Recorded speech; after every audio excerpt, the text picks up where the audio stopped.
Introducing a completely redesigned experience that you can sense.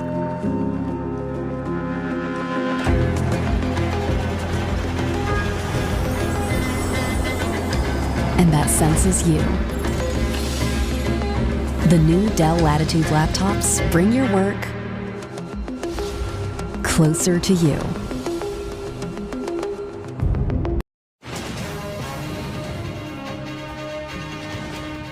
Tonight, anger as a Perth thug walks free over a sickening case of violence against women. A worker badly burned in a gas explosion at a construction site east of the city. The catastrophic bushfire crisis reaches Sydney tonight as Barnaby Joyce insults victims amid fury in the fireground. Plus, homes under threat in a blaze emergency in Bullsbrook, and the looming financial disaster that could jeopardise WA's crime-fighting ability. This is 9 News Perth with Michael Thompson. Good evening. A thug has walked free, paying less than $300 in compensation for unleashing a sickening attack on 2 women in Como. The violence captured on camera has outraged victims' advocates, and a warning: some viewers may find vision in this story confronting.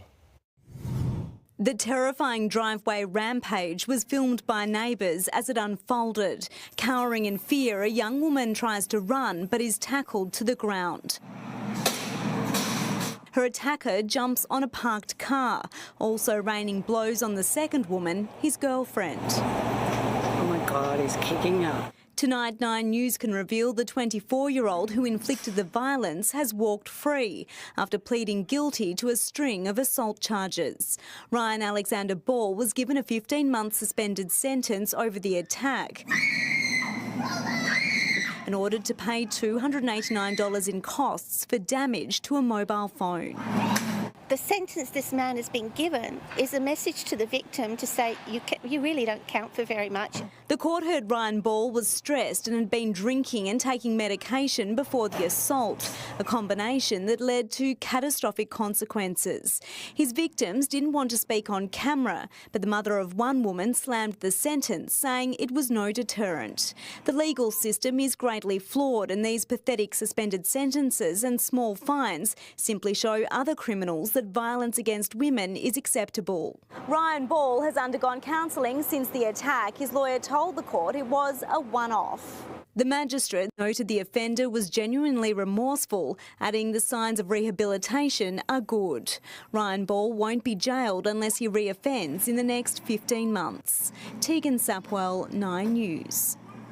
A Perth plumber's been badly burned in a gas explosion east of the city. The 31-year-old had to be flown by helicopter to Fiona Stanley Hospital. Michael Genovese is there. Michael, how is he tonight?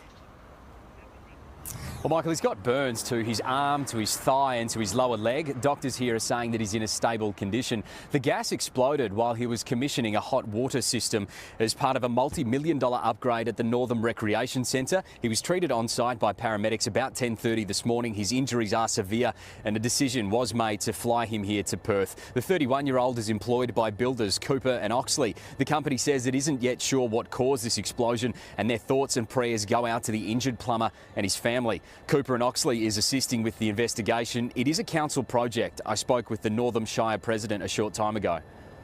The emergency services have done a great job, as usual, like all the volunteers and all the professionals. So good on them for helping out, and my thoughts do go out to him and his family, and I wish him a speedy recovery.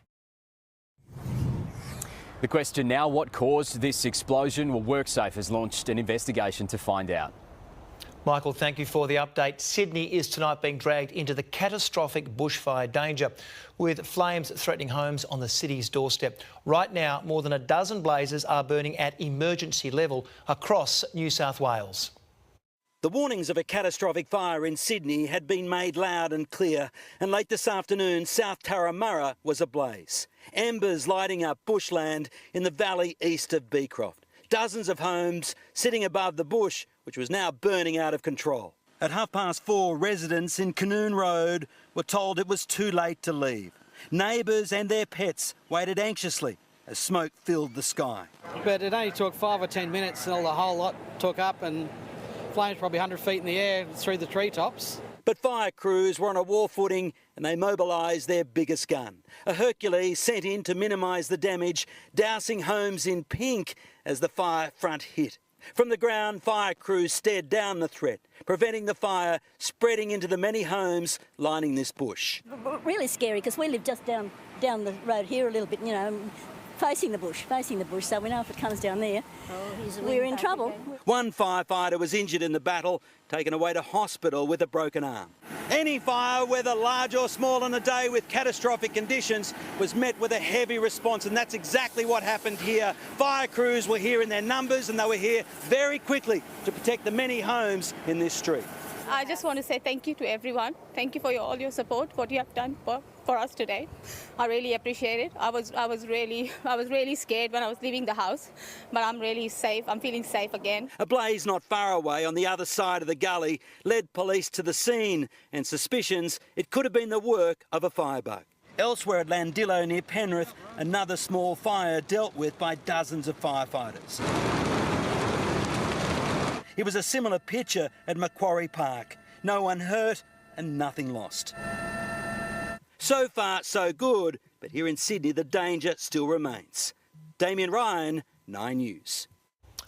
Firefighters are bracing for a long night. Let's get an update from Kate Creedon. Kate, tell us what's the latest? Well, Michael, a southerly is moving its way across Sydney as we speak. That's expected to reach the fire grounds in the northern parts of the state in the next couple of hours or so. But that change is also bringing it some really strong and gusty winds, and that's got firefighters on edge with the potential for those winds to fan the flames and send this fire in a different direction. We currently have 75 fires still burning across the state. 37 of those are not contained, with 9 now at emergency watch level. Sadly, today we've also seen significant property loss, with as many as 12 homes destroyed in the Hunter Valley. Fortunately, at this stage, no one is unaccounted for. And while all in all, firefighters are fairly happy with the behaviour of the community, it does appear that some of these fires may have been deliberately lit. Michael? A disturbing thought. Kate, thank you for the update. And Channel 9 and NRMA Insurance are partnering to help Vinnies in a bushfire appeal. You can help the victims by donating at bushfireappeal.com.au or by calling 131812. And more than a dozen homes came under threat in Bullsbrook as a fast-moving bushfire jumped a major road. Residents were told to evacuate or get ready to defend the flames fuelled by fierce winds. Railway Parade engulfed in flames as a ferocious bushfire rages through Bullsbrook. From the air and on the ground, close to 100 firefighters attacking it with all they have. The fire started in a paddock near Ellenbrook Road shortly before 11 this morning and quickly got out of control. The black smoke was in the air like crazy. 40 to 50k easterly winds this afternoon, coupled with a lower humidity and higher temperatures. So the potential for the fire to spread quickly was a real risk. At the height of the emergency, more than a dozen homes were under threat. Roads blocked off, horses evacuated from surrounding stables. Yeah, panic, because you just think of not just the horses out there, but there's a lot of new homes around here. Landowners nervously watched on as the fire charged west towards Twin Swamps Reserve. We're really lucky because if it was blowing the other way, it probably would have got us, come across the road. The monster blaze chewed through more than 27 hectares of bushland before it was brought under control. Police and firefighters are investigating the cause. You can see just how dry and windy it is out here, and with fire conditions expected to worsen over the coming days, it's so important firefighters keep this blaze under control. Louise Rennie, 9 News. And Mia Edgerton-Warburton is in Bullsbrook tonight. Mia, we're being told to brace for significant fire weather this week.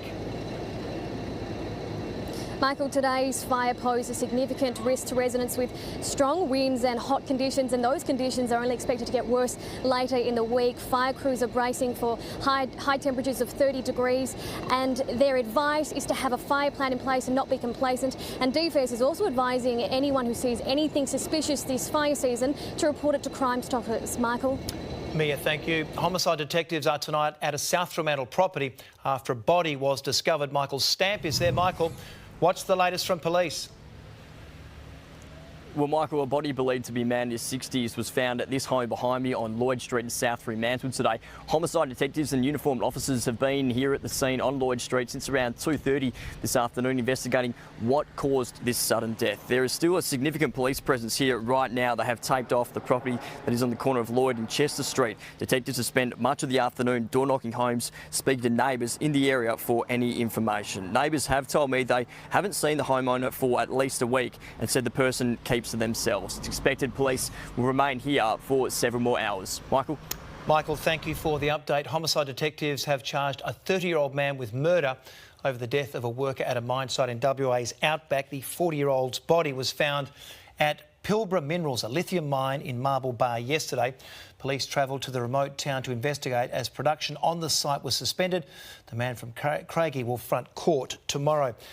WA's Forensic Science Lab is in the grip of a financial crisis that's jeopardising the state's crime-fighting ability.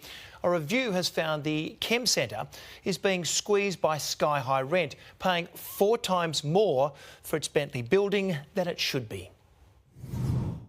It's crucial in solving crimes, testing for illicit drugs and responding to hazardous material emergencies. But WA's Chem Centre is facing a crisis. A review by Chief Scientist Peter Clinken was scathing of the Chem Centre's finances, saying the situation demanded urgent action and was unsustainable and compromising its ability to deliver services. At the heart of the problem is the Chem Centre's lease deal here at Curtin University. According to the Clinken review, the $4.3 million annual rent is 4 times higher than it should be, and the Chem Centre is locked in until 2029. The Chem Centre is one of the most vital agencies to the function of Western Australia and our criminal justice system. You need to make sure it's well resourced. Not only has this issue come about, but the government's been warned about for years. The professor warned that unless the lease deal was remedied now, it threatens the financial viability and would be a burden that impacts all aspects of its operations. He called on the state government to contribute at least 50% of the rent. Science Minister Dave Kelly said there was a review of the lease deal underway, but blamed the ongoing concerns on inaction by the previous government. It's not good enough that the Labor Party just continues to say, blame the former government, make up all these excuses. It's a reflection of a government that's lost control of the state, and they need to get back on deck and make sure there's enough money for the Chem Centre in Western Australia. Unfortunately, no one from the Chem Centre would talk to 9 News today. The government says it provided another $2.8 million to the Chem Centre budget in 2017, but that hasn't fixed the problem. And Professor Clinken says the situation is so bad, Michael, that outdated equipment is not being replaced. Which is a shame. Needs to be fixed, Gary. Thank you. An Australian man has been jailed for 4 months for fly-kicking a scooter driver during a drunken rampage in Bali. Nicholas Carr will walk free in just weeks with time already served. Asia correspondent Renee Henry is in Bali tonight. Renee, he'll be home before Christmas. Yes, he's very lucky indeed. Just a 4-month sentence, and as you say, with time already served, he'll walk free in a matter of weeks in early December. He looked visibly pleased at the result, but really things have gone Nicholas Carr's way all along. Despite facing a maximum imprisonment of up to almost 3 years behind bars, prosecutors asked for only a smidgen of that because he'd apologised and compensated his victims. The prosecutor's case did not include allegations that he had assaulted a grandfather in his own home and also terrorised people in a boarding house. The only part of his drunken rampage that made it to evidence in the courtroom was that fly kick, vision of which went viral and sparked international headlines. This afternoon in his cell, he celebrated his light sentence with a feed of McDonald's, 3 Big Mac burgers to be exact. He looked very pleased to be munching into them. Probably not quite a scene we would see in Australia. Back to you, Tomo. Unusual ending. Renee, thank you. A private funeral has been held for 2 young sisters allegedly murdered by their mother in their Madeley home. The bodies of 10-year-old Mia and 6-year-old Tiana Jurasovich were discovered last month. Their mother was arrested nearby with self-inflicted wounds and remains in police custody. Her daughters were remembered today at Pinaroo Cemetery. The Brisbane Broncos have admitted star player David Fifita was forced to pay for his freedom after a fight with a bouncer in Bali. The young star arrived home early this morning, relieved his ordeal is finally over. Home to a hug from Mum. David Fifita's Bali adventure, which ended with 3 days in jail, over. It is a great feeling being back home. to see my family. I've learnt a big lesson from what I've been through over the past few days. 19-year-old Fafita was locked up after assaulting nightclub security guard Danny Irawan while on the back of a moped. Irawan had earlier thrown Fafita out of the La Favela nightclub in Seminyak. There's been a lot going on behind the scenes, and I'm really grateful for that. Broncos CEO Paul White was among the welcoming committee at Brisbane Airport this morning when Fafita arrived home with travelling companion Payne Haas. White confirming a payment, believed to be $30,000, was made to facilitate a Balinese peace agreement and make the trouble go away. Any compensation that was paid was agreed upon by David's legal representatives, lawyers over there, and David himself. The NRL Integrity Unit is expected to question Fafita on Thursday. It's a reminder again for players, make good decisions. Don't put yourself in a vulnerable position, because if you do, you put your career in jeopardy.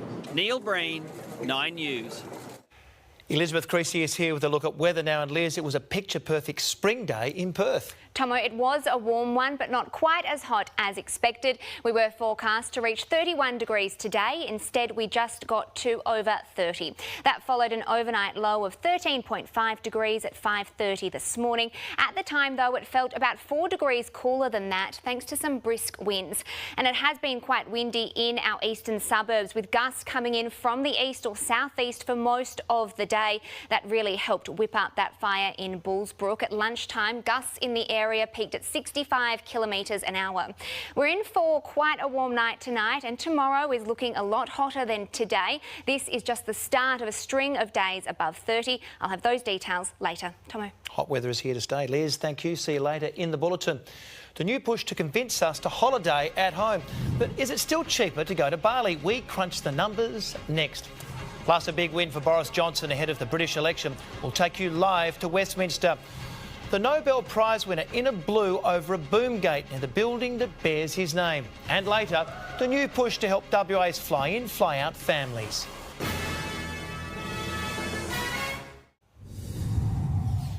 There's a new push to convince us to holiday here in WA to boost the state's economy. But the advice is to book direct, with many online platforms taking a quarter of your payment overseas. From the red dirt to the coral coast, WA has so many hidden treasures, even Ellen wants to know more. We went to Western Australia, which is really desolate and beautiful. What's that? That's not your... Oh, that's one of the tents, so it's glamping. Now a new tourism campaign wants West Aussies to tour their own backyard. When you holiday at home in WA, you're supporting local businesses. Doing that great Australian tradition of getting the kids in the back of the car and going for the drive. And yes, it takes some time, but that's what's wonderful about it. But West Australians are already the backbone of the industry, contributing to more than 75% of the state's overnight visitors. That alone pumps $4.4 billion into the economy and creates nearly 60,000 jobs. Right now, I've got to say, Western Australians are doing the heavy lifting about keeping the economy going. But why pay more to travel the state than to go on a cheap trip to Bali? To be frank, with the Aussie dollar where it is actually quite expensive to head off overseas. So if you get online, have a look, compare the prices. For return flights and 5 nights at a top-tier hotel during the July school holidays, it can cost you just over $1,300 in Seminyak, compared to around $2,200 for the same experience in Broome. Not to mention the hundreds of dollars you would also save on food and drink in Bali. Western Australia is a quality destination. If you want a cheap holiday, that's a different destination. Western Australia is affordable and quality. If you choose to book a holiday in WA, the Tourism Council says book direct. Major online platforms take around 25% commission, and that's hurting local businesses. Even when Western Australians are travelling in Western Australia, if you're booking through the major online platforms, your money's heading overseas. Cayman Gok, 9 News.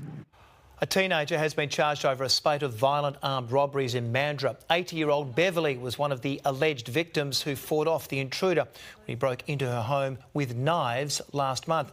Despite suffering large bruises in the attack, she says she'd do it all again. I always felt safe. Yeah, I'm not afraid. I'm alert and aware of my surroundings, but I'm not afraid. The 16-year-old is accused of several burglaries in Greenfields and Dudley Park while on bail. A WA Nobel Prize winner will fight charges accused of damaging a boom gate in a car park in Netherlands. Barry Marshall pleaded not guilty to criminal damage charges over an incident in April not far from a medical research building which bears his name. The professor will stand trial in June.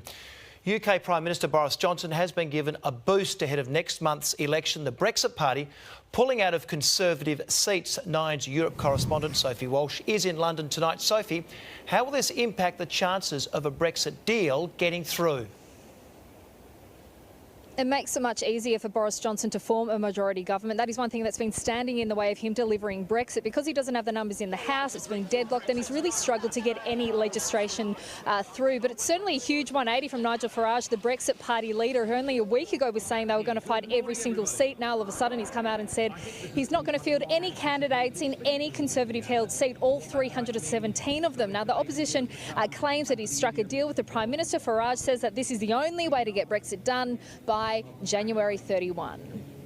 I think our action, this announcement today, prevents a second referendum from happening, and that to me, I think right now is the single most important thing in our country. I'm glad that there is a recognition that there's only one way to get Brexit done, and that is to vote for us and to vote for the Conservatives. And this comes just a week after Donald Trump suggested they team up because they'd be an unstoppable force. It appears that they have listened to him. Some major developments. Sophie, thank you. New photos of William Tyrrell have been released by a New South Wales coroner, taken by security cameras at a McDonald's restaurant. The images show William and his sister having a meal on the way to visit his foster family the day before he disappeared. The inquest recommences in March of next year. Australia's largest supermarket chain and leading fuel retailer have joined forces to change the way people shop. The co-branded store is the first of its kind, and 9 News got the first look inside. Woolworths' relationship with petrol is on again, off again. It first entered the forecourts with Caltex 16 years ago. Last year it sold 540 petrol stations for $1.7 billion, but not to Caltex. Now Woolies is back selling groceries, oddly, inside Caltex servos. This one is a Caltex Metro, so it's owned and operated by Caltex, but it's been developed by Caltex and Woolworths working together. This is an experiment, but positive results from the pilot stores could see 250 Caltex Metros roll out nationwide. So we'll roll out a number of additional pilots both here in Sydney and in Melbourne, and we'll do that throughout the rest of this year and into 2020. But to figure out if the experiment will work, you have to think like a shopper coming through the door. They might be after, say, a ready meal, something quick to eat, or maybe some meat because they've forgotten to get to the supermarket, or perhaps even fruit and vegetables. There's some cleaning products here, and also toilet paper. The question in the long term is whether people will come here for the petrol or the groceries. People have busy lives, and being able to conveniently pull into one of our sites helps us match their needs perfectly. UK shoppers have known this combination of petrol and groceries for years. BP and Marks & Spencer, Esso and Tesco Express. Coles has done it here in a limited way with Coles Express. But remember, these new Metro stores are about convenience, not your everyday shop. Your supermarkets are still likely to have slightly cheaper prices. It's certainly going to be priced for a convenience shopper. Ross Greenwood, 9 News. How a community came together to help WA's fly-in, fly-out families. Mining machinery restored and sold off for charity. Tracy Vo's special report next. Plus, a grisly find in the case of a Russian professor accused of murdering his young lover. A tricky landing for a packed passenger plane caught in a snowstorm.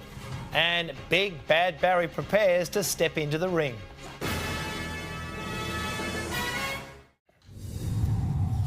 The mining industry is finding a unique way to help fly-in, fly-out families. The new initiative looks for old machinery donated from the big miners. They get restored and sold off again, up to $1 million going to charities.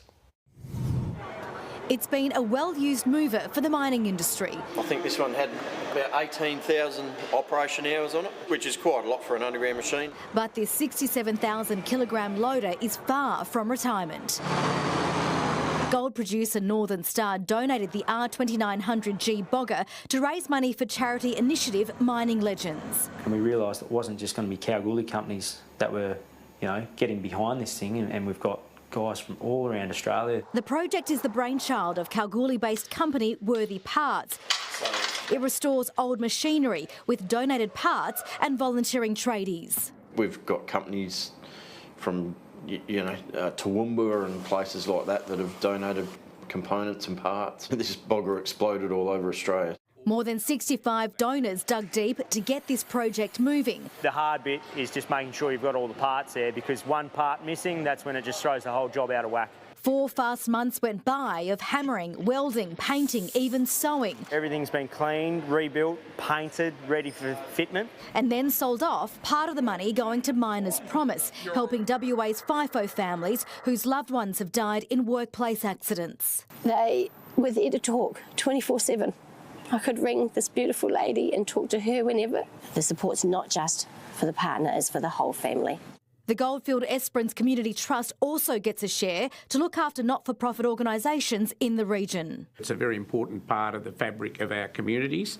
This is what the mining communities have achieved, their hard and generous work on display at a gala dinner in the heart of the mining town.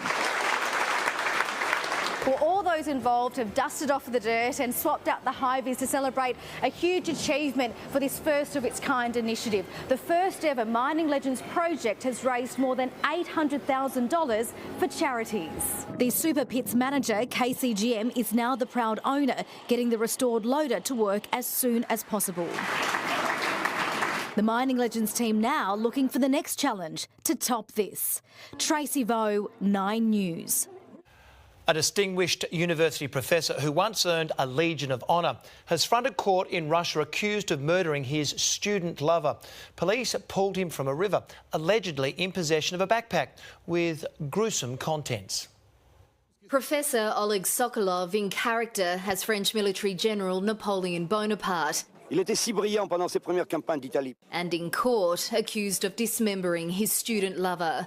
The 63-year-old was arrested after being dragged from the Moika River in St Petersburg with a backpack, allegedly containing a woman's severed arms. When police searched the professor's apartment, they found more remains, later identified as Anastasia Yashchenko, a bright, beautiful 24-year-old Sokolov had been in a relationship with for 5 years. The historian is a Napoleon expert, known for reenacting battle scenes. Sometimes Yashchenko would play along too. CCTV shows a person hurling a bag into the waterway where the arrest happened. The married lecturer sobbed, "I repent," as he told the court he lost control during an argument over his children and shot his girlfriend 4 times before chopping up her body. Sokolov's lawyer said his client was probably sober at the time. In London, Sophie Walsh, 9 News. Record-breaking snowfall is causing headaches in the United States. No one felt the impact quite as dramatically as the passengers on this flight coming into land at Chicago. Snow on the runway sent the American Airlines plane skidding sideways. It eventually came to a stop on grass. All 38 travellers and 3 crew members arrived uninjured and certainly relieved. Former AFL star Barry Hall will make his debut as a professional boxer in Melbourne this Friday night. He's taking on ex-NRL star Paul Gallen in the fight being dubbed the Battle of the Codes. He's the footy champ who certainly packs a punch. Nice. And while Barry Hall earned a fearsome reputation on the field, he's now ready to make his name in the ring. An amateur boxer in his teens, he'll make his professional debut on Friday night. It's a long time between drinks. I was 15 years of age and I'm 42 now, but as I said, no hiccups. Hall will fight NRL grade Paul Gallen at Margaret Court Arena in what's been dubbed the Battle of the Codes. There's already been a fierce war of words. Gallen upset at certain conditions on the fight and the fact boxing legend Danny Green has been in Hall's corner. He's had a lot to say, and that's fine. That's his style. I'm in there to knock him out. I'm in there to win the fight, so... I'm in Gal's. Big Bustin's corner because I'm doing some pads with Garrigans. I'm on your team, mate. Gal, just come down and do pads with you too, big boy. Open season, mate. Despite his relative inexperience, at least in a professional sense, Hall certainly isn't taking a backward step. In fact, he's got no doubt about what the result will be on Friday night. Look, I'm confident in my own ability, and that's why I'm taking on a guy in my pro debut who's had 9 fights, 9 wins at the age of 42. I could afford someone fresh out of the pub, knowing when I'm driving to the fight I'll beat him, but that's not my style. And with that, Hall had one final message for Gallen. Stop whinging and let's start fighting. Ayrton Woolley, 9 News. Ed and Woolley. Ed and sorely sore in the stomach after those punches from Big Bad Barry. Richard Branson's newest venture set to shake up the cruise ship industry. That is ahead. Plus, it's beginning to look a lot like Christmas as Perth lights up for the festive season, and how a baby flamingo ended up so far away from home. But first, it's Paddy Sweeney with Sport. Paddy, there's some sleepless nights ahead for Australia's cricket selectors. You can say that again, Tomo. There's some test spots up for grabs, but it's anyone's guess who'll get them. A car crash collapse from the hopefuls, leaving the Aussies with a tough call. Collingwood gives Brodie Grundy a huge slice of the pie, and the coach joins us live after a Sydney shocker. Incredibly fun, remarkably functional, and effortlessly stylish. Introducing the all-new Ford Puma. A compact SUV that really packs a punch. Looking good has never been this easy. Secure yours today. The all-new Ford Puma. Effortlessly stylish. Australia is no closer to locking away their batting lineup for the first test at the Gabba, with Australia A's top order failing against Pakistan. 5 hopefuls, including Travis Head and Joe Burns, have been unable to capitalise on a golden opportunity. After 118 overs in the field, finally a chance to settle the score. But Joe Burns will want his chance all over again. Straight through. And Joe Burns, first ball duck. The man many thought would partner David Warner next week, forced to walk from the field with nothing to his name, leaving the door open for Marcus Harris. Harris expansive and down the ground for 4. He too far from convincing, managing just 16. He's gone now though. Straight through, Marcus Harris.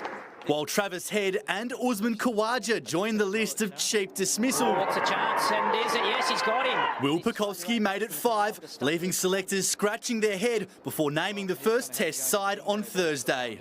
Steve Smith is showing no signs of slowing up. It's into the rope for 4, and that's another Sheffield Shield 100 to Steve Smith. Although he was very patient, taking 290 balls to reach 3 figures against WA, his slowest ever first-class century. So after playing the T20s, it was about coming back and getting back into red ball cricket and finding the right way to go about it. I was a bit slower than I would have liked. Back in the team, Darcy Short provided some smooth strokes in reply. The opener unbeaten on 39 as WA reached 1 for 85 at stumps. Joshua Daw, 9 News. The Perth Wildcats are still hurting after a big loss to Sydney at the weekend. It's now time to go live to coach Trevor Gleeson. Good evening, Trevor. Your 3rd loss this year, an average margin of 17 points. Have you been able to put your finger on why they're just so heavy at the moment?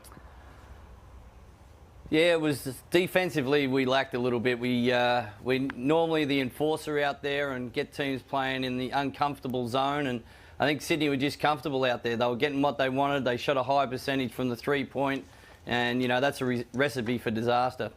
Trevor, post-game you were scathing in your assessment of the team. Tariko White managed just the 2 points. Was it a rare quiet night for the import? Yeah, no, look, Tariko's been great all year. He's actually won us a couple of games early in the year against Melbourne and then over in New Zealand. So, you know, not every game you're going to be the best player on the floor, but, look, I'm sure he's going to rebound strong this weekend. It's a big weekend. Adelaide on Friday night. It's your 5th straight road game. How are the players coping with that brutal travel schedule?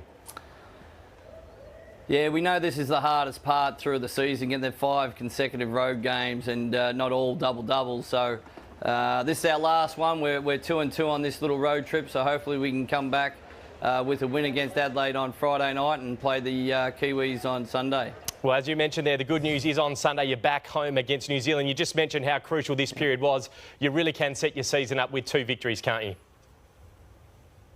Yeah, that's right. We've just got to get back on track and playing some consistent basketball. We had a great game last week against New Zealand.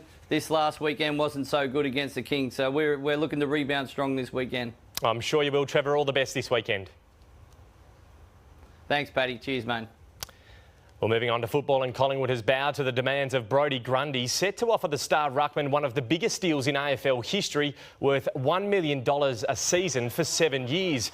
Grundy is currently on holidays, but is expected to sign with the club upon return. Meanwhile, the Eagles have delisted Hamish Brayshaw and Brendan Archie, although the club have recommitted to selecting them if they're still available at next fortnight's draft. Well, it's been a mixed bag for Sam Kerr in the Matildas' second friendly against Chile. The star striker assisting with a delightful ball to get Australia on the board, but she hasn't shaken her World Cup penalty woes. Sam Kerr denied by the keeper with a really strong hand. And there are some demons from the spot for Australia. With just minutes to go, the Matildas hold a 1-0 lead. Rafael Nadal is no certainty to be world number one when he arrives in Perth in January after being outclassed at the ATP finals by Alexander Zverev. Returning from injury, the Spaniard was humbled in straight sets. Oh, goodness me. He has hit some huge forehands this evening, but perhaps not bigger than that one. Nadal will concede the top ranking to Novak Djokovic if the Serbian goes through the tournament undefeated. Tomo, very good from Trevor Gleeson there. Yes. They 6-3 at the moment, can go 8-3, but the story of the day, though, Australia A against Pakistan, that is a stunning batting collapse. Embarrassing too, and you think that two of Pakistan's players retired because they'd got enough runs. They're happy with that, both got centuries. Toying with them, aren't they? Extraordinary. I'd be thinking about Alex Carey, even though he didn't get runs today as a batsman, but we'll have to wait and see. Paddy, thank you. A giant leap in the space race. The special mission to build the world's largest broadband constellation next. Plus, Sir Richard Branson cruises into Australia as his newest venture sets sail. And just 6 weeks to go. Perth prepares to light up for Christmas.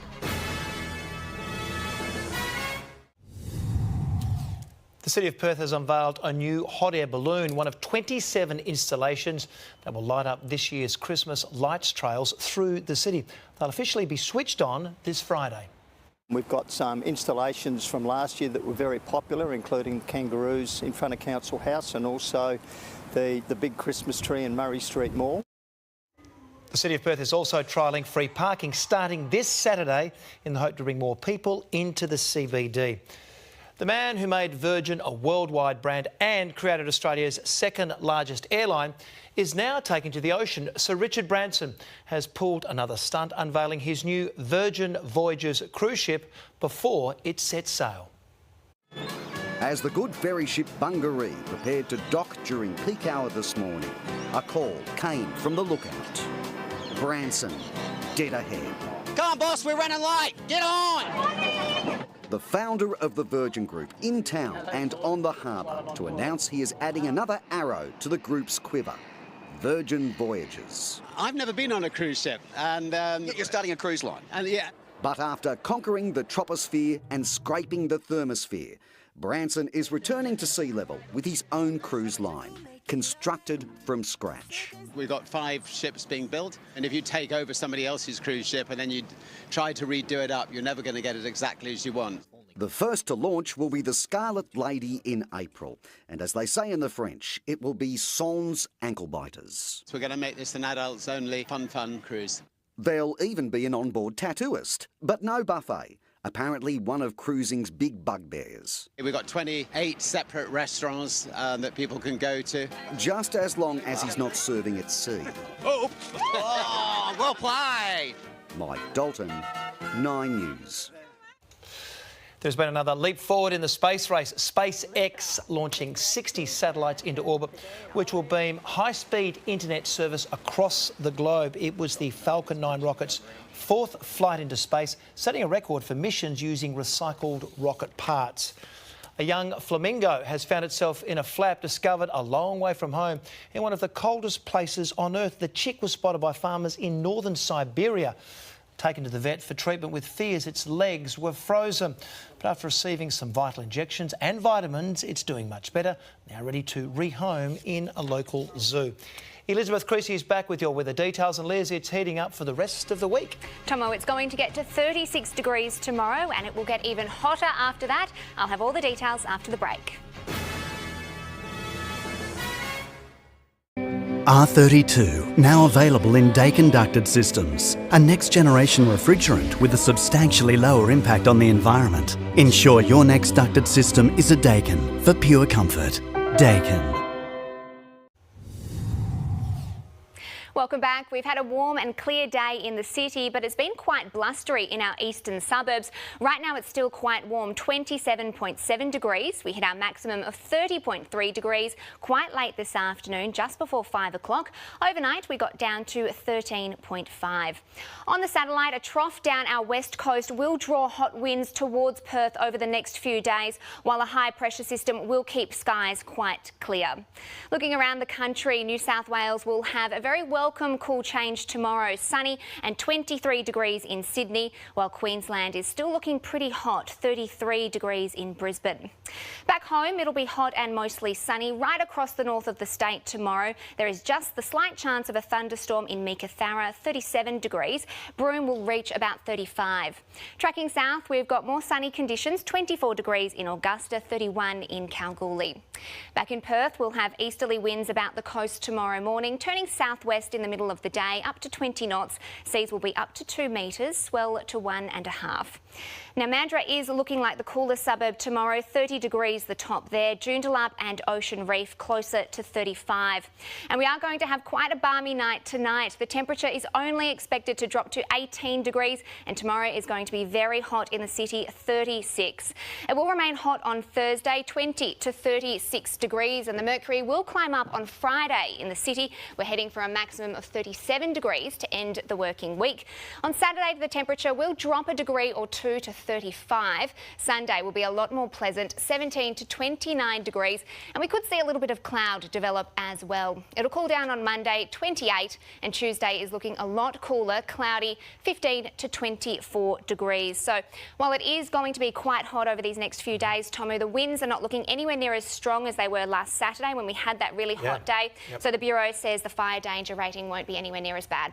Which is good news. Liz, thank you. That is 9 News for this Tuesday. Thanks very much for your company. Join Louise Molmer for Today Perth from 7 o'clock tomorrow morning. I will have updates during the night, but for now, here's a current affair.